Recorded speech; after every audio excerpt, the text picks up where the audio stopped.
Streak. Oh, it's a favoured shot of his, and this has gone miles and miles.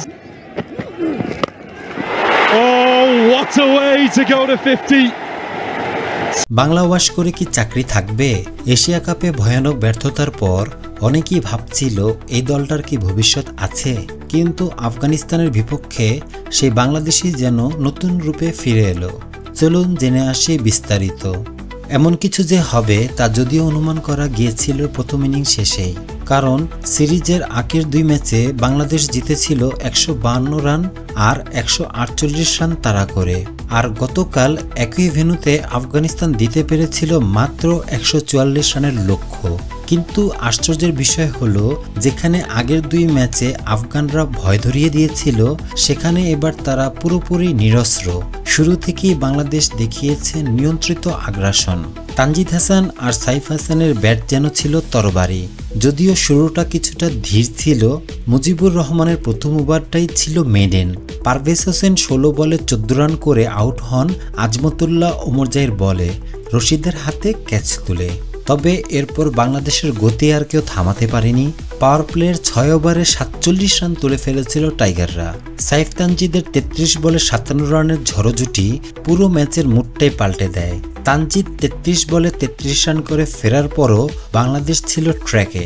এরপর মাঠে নাটক লিখলেন সাইফ হাসান। আবদুল্লাহ আহমেদ জাইয়ের 1 ওভারে তুললেন 22 রান। তবে যখন দরকার তখন শান্তও ছিলেন। রশিদ খানের পুরো 1 ওভার মেডেন দিয়ে দিলেন তিনি, কারণ আগের ওভারেই মুজিবের বলে পরপর আউট হয়েছিলেন জাকের আলী ও শামীম হোসেন। বাংলাদেশ তখন একটু দম নিল, কিন্তু সাইফ থামেননি। ইনিংসের শেষ পর্যন্ত অপরাজিত থেকে 7 ছক্কা ও 2 চারে 38 বলে 64 রানের ঝলমলে ইনিংস খেললেন তিনি। বাংলাদেশের জয় আসলে তৈরি হয়েছিল আরও আগেই, যেখানে বোলাররা শুরুতেই আফগান ব্যাটারদের নিঃশেষ করে দেয়। ইনিংসের প্রথম 2 ওভারে 20 রান তুললেও পাওয়ার প্লের শেষে তাদের স্কোর মাত্র 39 রান 3 উইকেটের বিনিময়ে। এরপর আর ঘুরে দাঁড়াতে পারেনি আফগানরা। সবচেয়ে বেশি 32 রান এসেছে দারভিশ রাসুলির ব্যাট থেকে, আর মুজিব করেছেন 23। কিন্তু ততক্ষণে বাংলাদেশের বোলাররা ম্যাচ ছিনিয়ে নিয়েছে।